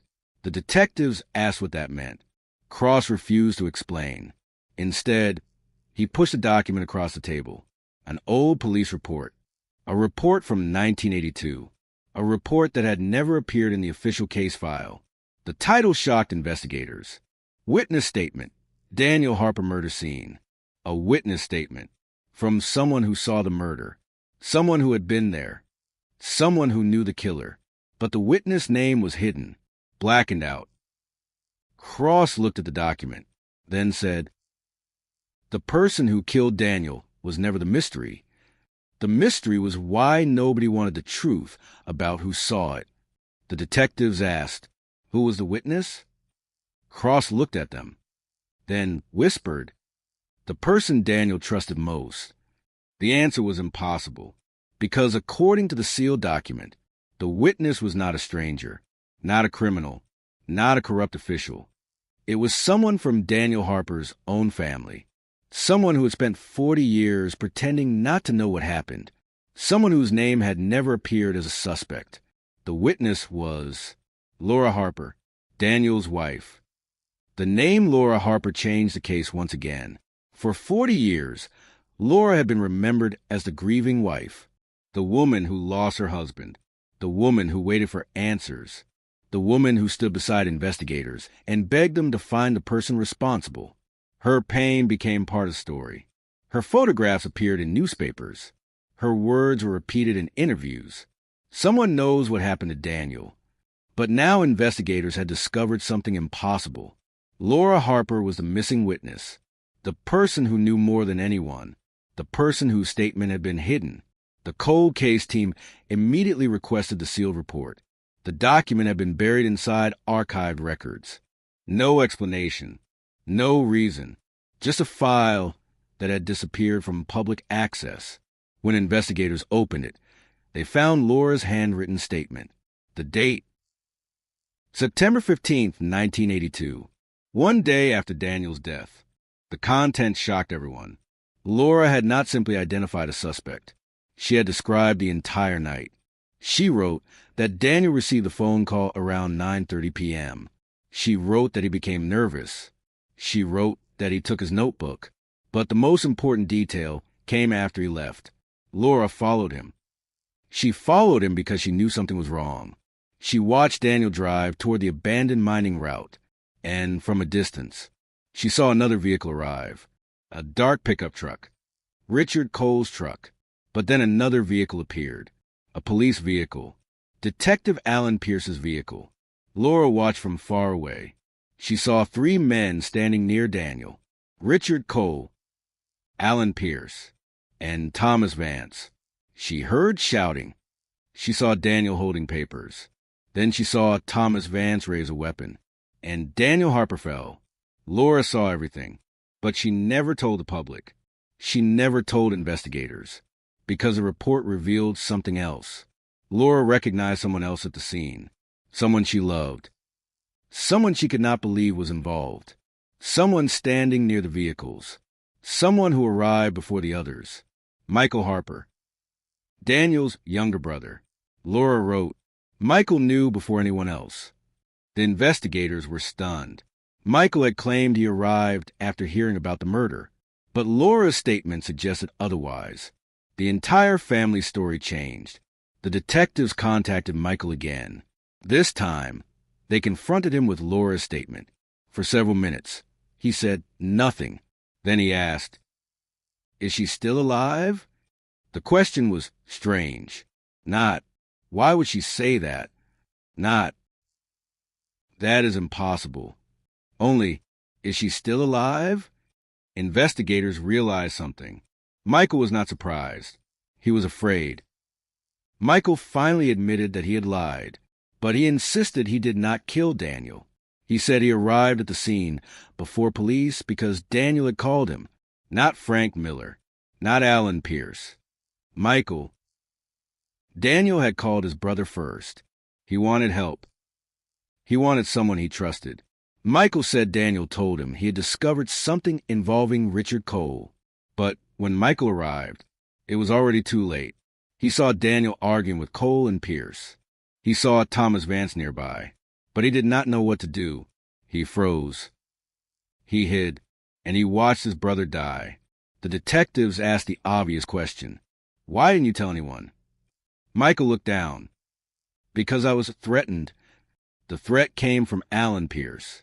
According to Michael, Pierce found him hiding near the scene. Pierce knew Michael had seen everything. He told him if he spoke, the blame would fall on him. Michael was vulnerable. He already had financial problems. He already had a difficult relationship with Daniel. Pierce knew nobody would believe him, so Michael stayed silent for 40 years. But investigators still needed answers. Why did Laura hide the truth? Why did she protect Michael? Why did she allow her husband's killer to remain free? The answer came from Laura herself. She was now living in a care facility. Her health had declined. When detectives showed her the sealed report, she became emotional. She knew the past had finally returned. She explained that after Daniel's death, she received a visit, not from police, from William Cross, the senator. He came to her home. He knew she had seen everything, and he gave her a choice: tell the truth and lose everything, or remain silent and protect what remained of her family. Laura said Cross did not threaten her directly. He did not need to. He knew exactly what to say. He told her Daniel's death was already being controlled. He told her powerful people were involved. He told her she spoke, Michael would be blamed, and he told her something else. Daniel's children would never be safe. Laura believed him, so she buried the truth, not because she wanted justice denied, because she was terrified. The investigators now had the complete picture. Daniel Harper discovered the corruption. Richard Cole benefited from it. Victor Hale managed the records. Alan Pierce controlled the investigation. Thomas Vance carried out the murder. William Cross protected the operation. And Laura Harper became trapped by fear. But one question remained. Who gave the final order? Who decided Daniel Harper had to die? The detectives returned to the original evidence, the recovered photograph, the financial records, the hidden reports. Then they found one final document, a letter written by Thomas Vance, the man accused of pulling the trigger. The letter was discovered inside an old storage unit. It had never been delivered.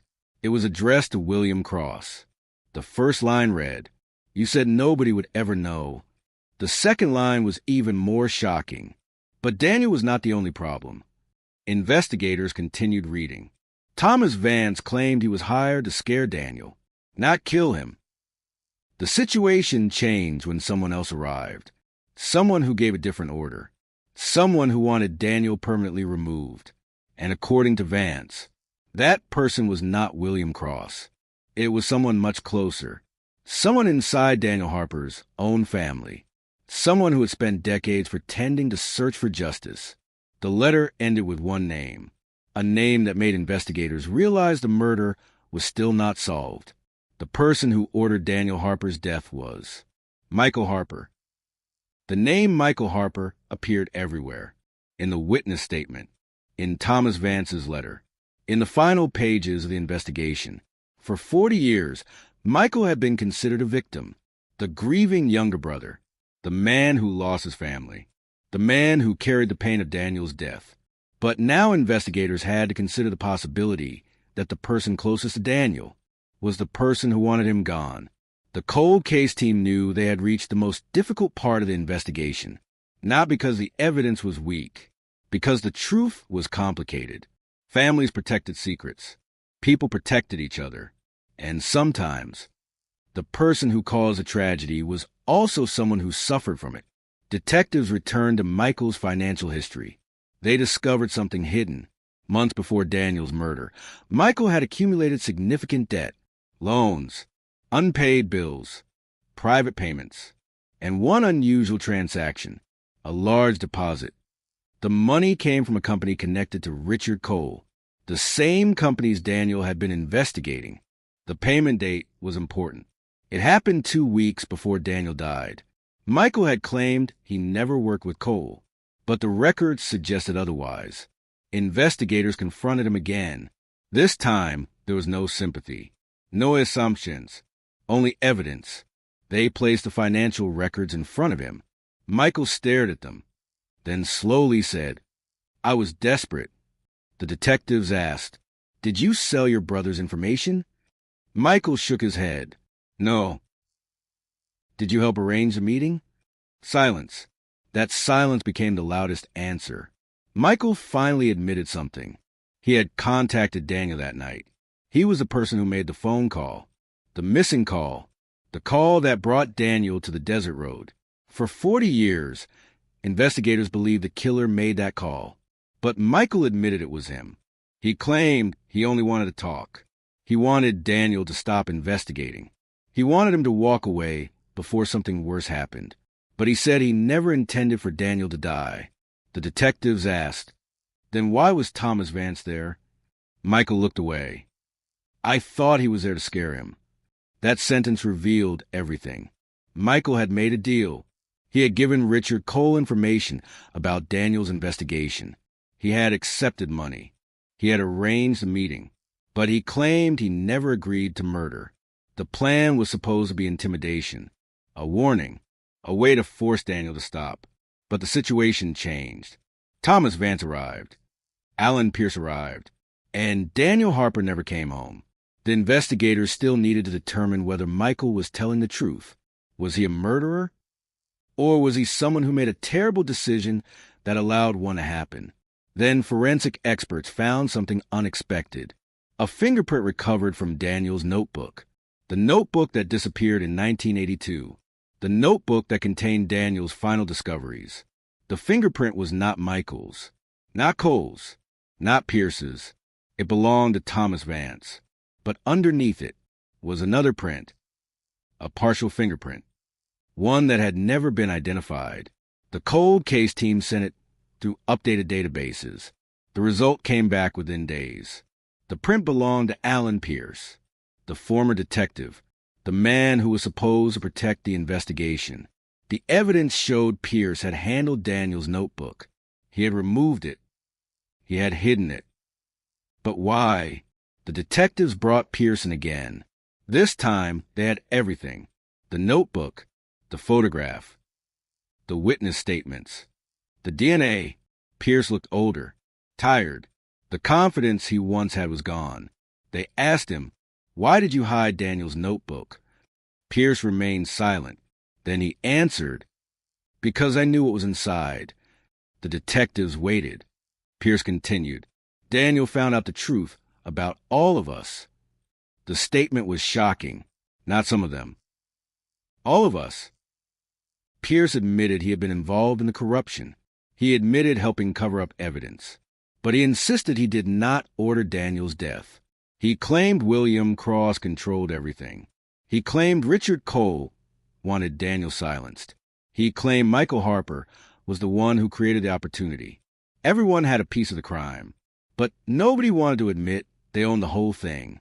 Then Pierce revealed something investigators never expected. A hidden recording. A recording made the night Daniel died. Pierce said he kept it because he knew one day he might need protection. But voices could be heard. Daniel, Michael, Richard Cole, and another voice. A voice investigators had not heard before. The recording captured a final argument. Daniel saying, "You have no idea what you're involved in." A second voice responding, "You should have stayed out of it." Then a gunshot. The room became silent. The detectives asked, "Who is that voice?" Pierce looked at them, then said, "The person who started everything." The audio was sent for enhancement. Experts worked for weeks. The final analysis identified the voice.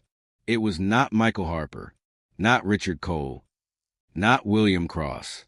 It belonged to someone nobody expected, someone who had never appeared in the investigation, someone who had been considered a victim. The voice belonged to Laura Harper, Daniel's wife, the woman who claimed she followed him to save him, the woman who claimed she was threatened into silence, the woman who investigators believed was protecting Michael. But the recording suggested something else. Laura was not just a witness. She was there before anyone else. And she was the last person heard speaking to Daniel before the gunshot. The entire case collapsed into one terrifying possibility. For 40 years, everyone had been searching for the wrong person. The question was no longer, who killed Daniel Harper? It was, did Daniel Harper's own wife set the entire chain of events in motion? The discovery of the recording changed everything. For decades, investigators believed they understood the basic story of Daniel Harper's murder. A mécanique découverte corruption. A powerful group tries to silence him. A conspiracy grows around money and influence. But the recording revealed something far more complicated. The person closest to Daniel may have been connected to the crime from the beginning. Laura Harper, the woman who spent 40 years demanding justice. The woman who appeared on television asking for answers. The woman who told investigators she wanted nothing more than to know who killed her husband. Now her own voice was connected to the final moments of Daniel Harper's life. The cold case team analyzed the audio again and again. They refused to rely on assumptions. They needed certainty. The recording was damaged. The voices were unclear. But one thing was undeniable. Laura was present. The detectives returned to Laura's statement from 1982. The statement where she claimed she followed Daniel after the mysterious phone call. The statement where she described seeing Richard Cole, Alan Pierce, and Thomas Vance. The statement where she claimed she stayed hidden. But investigators discovered a problem. Her timeline did not match the evidence. Laura claimed she arrived after Daniel, but phone records showed something different. Her home received a call before Daniel left. A call that lasted several minutes. A call that had never been explained. Investigators traced the number. It belonged to a private office connected to Victor Hale, the same Victor Hale who controlled property records, the same Victor Hale who worked with Richard Cole, the same Victor Hale who was connected to the corruption Daniel uncovered. The question became unavoidable. Why was Laura Harper communicating with Victor Hale before Daniel's death? When confronted, Laura denied it. At first, then she changed her story. She admitted speaking with Hale, but she claimed it was innocent. She said Hale contacted her because he wanted to warn her. He told her Daniel was in danger. He told her powerful people were involved. He told her she needed to convince Daniel to stop. The detectives asked, "Did you?" Laura remained silent. Then she said, the answer was not enough. Investigators needed to know what happened next. They searched Laura's financial records and found something hidden, a payment, small compared to the others, but significant, a transfer from an account connected to Victor Hale. The payment arrived 3 days after Daniel's murder. Laura claimed it was a loan. Investigators believed it was something else, a reward, or a payment for silence. But then another discovery changed the case again. A second notebook. Not Daniel's. Laura's. Hidden inside a box in her home. The notebook contained years of private thoughts. Fear. Regret. Confusion. And one entry dated September 14th, 1982. The night Daniel died. The entry read, "I know what they're planning. I know what will happen if Daniel continues. I have to choose." Investigators continued reading. The next sentence was the one that shocked them. "I called Victor because I needed a way out. Not because she wanted Daniel dead. Not because she wanted money. Because she was afraid." The investigators began to understand. Laura was not the mastermind. She was trapped. But the question remained. What did she choose? The answer came from the final pages. Laura wrote that Daniel discovered the truth about the land operation. He discovered Richard Cole, Victor Hale, William Cross. But Daniel also discovered something about his own family, something involving Michael. Laura admitted that Michael had been taking money from Cole. She knew. She confronted him. She told him to stop. But Michael became desperate. He believed Daniel would destroy him. He believed he had no future if Daniel exposed everything. According to Laura's journal, Michael was a person who called Daniel, but he was not supposed to kill him. He wanted a confrontation, a warning, a final attempt to make Daniel stop. Laura believed she could prevent disaster, so she followed. But when she arrived, the situation had already changed. Thomas Vance had a weapon. Alan Pierce was protecting the operation. Richard Cole was demanding Daniel surrender the evidence. And Michael realized he had lost control. The gunshot ended everything. Laura's greatest mistake was not murder. It was silence. She believed protecting Michael would protect the family. Instead, she protected the people who destroyed it. The investigators now had the full chain. Michael Harper started the meeting. Richard Cole organized the pressure. Victor Hale managed the corruption. Alan Pierce controlled the cover-up. Thomas Vance carried out the attack. William Cross protected the entire network. And Laura Harper hid the truth. The case was no longer about finding a killer. It was about exposing every person who allowed Daniel Harper's death to remain unsolved. But one question remained. Who actually fired the weapon? The DNA evidence pointed to Thomas Vance. The recording suggested his involvement, but investigators still needed confirmation. They searched Thomas Vance's old records and discovered something unexpected. Before disappearing from Arizona, Vance left behind a personal journal. The journal was found in a storage facility under another name. Inside was confession, not a complete one, but enough. Vance wrote, "I was hired to scare him. I was told nobody would get hurt." Then Pierce changed the plan. The detectives froze because the journal suggested the murder happened because someone changed the instructions. Someone escalated the situation. Someone decided Daniel Harper could never leave alive. And that person was not Michael, not Cole, not Hale. It was Alan Pierce, the detective who was supposed to solve the murder, the detective who controlled the evidence, the detective who protected everyone else, the person who had been closest to the truth from the beginning. The investigation team prepared the final arrest, but before they could move, they received one final message. A handwritten letter delivered anonymously. Inside was a single sentence. "You found the people who pulled the strings, but you still haven't found who created the game." At the bottom of the page was one signature, a name investigators thought had disappeared forever. William Cross. The senator was still alive, still watching, and he was ready to reveal the final secret behind Daniel Harper's murder. The final letter from William Cross arrived like a warning, not an apology, not a confession, a message, a reminder that even after 40 years, the people involved in Daniel Harper's murder still had secrets left to reveal. The investigators had spent months rebuilding the timeline. They uncovered the corruption, They identified the people involved. They exposed the cover-up. But William Cross was right about one thing. They still did not understand the beginning. They knew who handled the records. They knew who hid the evidence. They knew who pulled the trigger. But they did not know who created the entire operation, who decided that people could be controlled through fear and money, who built the network that eventually destroyed Daniel Harper. The cold case team arranged one final interview with William Cross. The former senator agreed, but this time he did not arrive as a suspect. He arrived as someone who wanted the truth known. He entered the room slowly, older, weaker, but calm. The detectives placed Daniel Harper's photograph on the table. Cross looked at it for a long time. Then he said, Daniel was the only person who understood what was happening. The detectives asked, Then why did you let him die?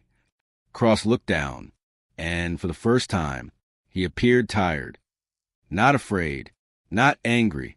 He explained that the operation did not begin with crime. It began with opportunity. Years earlier, powerful businessmen and officials discovered that controlling land meant controlling communities, small towns, poor areas, places where people had little power. The system grew slowly. A property transfer here, a business agreement there, a favor between people who believed they were untouchable. Nobody thought it would become what it became, until people started disappearing, until witnesses became silent, until Daniel Harper started asking questions. Cross admitted he knew about Daniel's investigation. He admitted he ordered people to watch him, but he denied ordering his murder. The detectives asked, Then who did? Cross looked at them and answered, Alan Pierce. The name was already known, but the reason shocked investigators. According to Cross, Pierce was not simply protecting the operation. He was protecting himself. Pierce had discovered that Daniel was investigating more than land fraud. Daniel had found evidence connecting Pierce to another crime, a crime from years earlier, a crime that could destroy his career and send him to prison. Daniel had found proof that Pierce had previously altered evidence in another investigation. He was afraid Daniel would expose him. So Pierce made a decision. He turned Daniel's investigation into a murder. The detectives returned to Pierce's records. They found the final missing piece, a payment made to Thomas Vance, not from Richard Cole, not from Victor Hale, from an account controlled by Alan Pierce. The evidence was now complete. Pierce hired Vance. Pierce manipulated the investigation. Pierce removed Daniel's notebook. Pierce protected every person involved. And Pierce created the illusion that the murder was unsolvable. But there was one final question. Why did Pierce allow the case to reopen 40 years later? The answer came from Frank Miller, the retired officer who started everything. Miller revealed that Pierce contacted him shortly before his death. He wanted to confess, but he was too afraid. Pierce knew the truth was coming out. He knew technology would eventually uncover the evidence. DNA, digital records, old documents. He knew time was no longer protecting him. The case was finally moving toward its conclusion. Arrests followed. Richard Cole was charged with conspiracy and corruption-related crimes. Victor Hale's records exposed decades of illegal activity. Several officials connected to the operation faced investigations. Thomas Vance was already deceased, but his confession became a crucial part of the case. Alan Pierce became the central figure, the man who was supposed to find the killer, the man who had spent decades hiding him, the man who believed the desert would erase everything. But the most emotional moment came when Daniel Harper's family finally received the full truth. For 40 years, they carried questions. Why Daniel? Why that night? Why nobody could solve it? Now they had answers, painful answers. But answers. Daniel's daughter, who was only a child when he died, spoke publicly after the investigation concluded. She said, I always wondered if my father was forgotten. He wasn't. He was waiting for someone to listen. The abandoned desert road, where Daniel Harper was found, became a symbol, not of a perfect investigation, but of persistence, a reminder that some cases are not lost. They are simply waiting waiting for someone to look again, waiting for someone to question the old answers, waiting for one forgotten detail to change everything. The Arizona 1982 cold case had finally been cracked. A retired officer's memory reopened the door. A hidden photograph exposed the lies.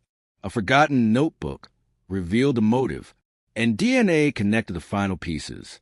But the story of Daniel Harper remained more than a murder investigation. It became a warning. Because the most dangerous secrets are not always hidden in dark places. Sometimes they are hidden inside official reports, inside respected names, inside people trusted to protect the truth.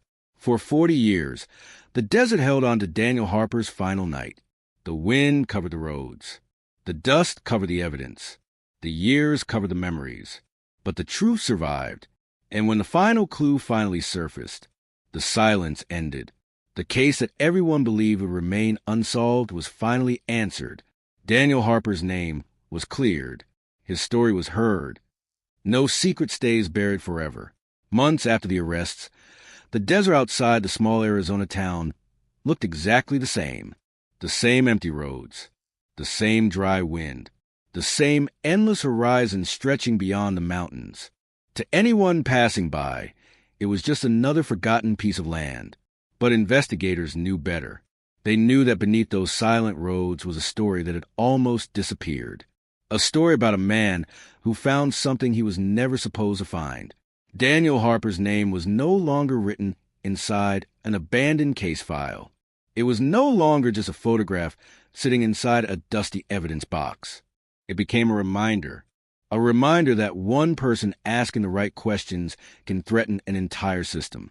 The final investigative report contained hundreds of pages, names, documents, financial records, witness statements, every piece of evidence that had been hidden, ignored, or forgotten. But the most important page was not about the suspects. It was about Daniel himself. Investigators wrote, Daniel Harper was not targeted because he was powerful. He was targeted because he refused to look away. That sentence became the final conclusion of the case.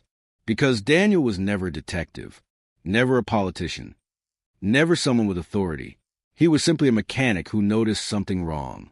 A missing document, a suspicious transaction, a question nobody wanted answered. And instead of ignoring it, he followed it. That decision cost him his life, but it also became the reason the truth survived. The investigation also changed how the community viewed the people involved. For decades, many believed the case failed because there was not enough evidence. But the truth was different. The evidence existed. It was always there. It was buried beneath decisions made by people who had the power to control what others saw.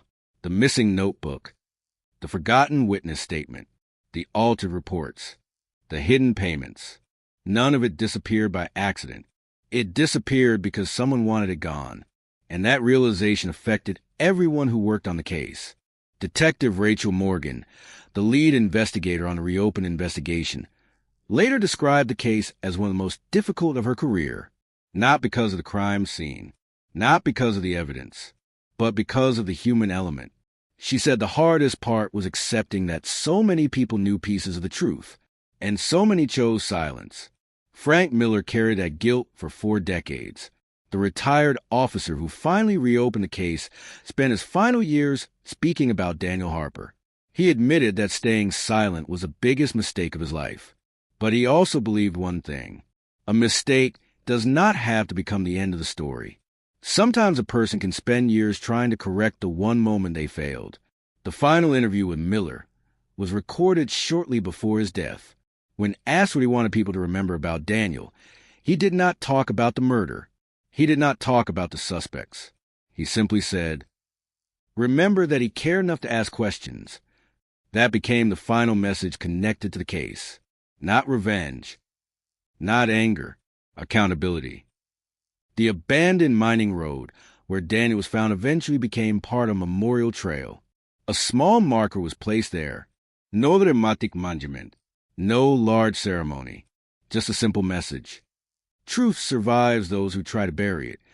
Years later, investigators still received occasional messages from people connected to the original investigation, former employees, old witnesses, people who had remained silent because they were afraid.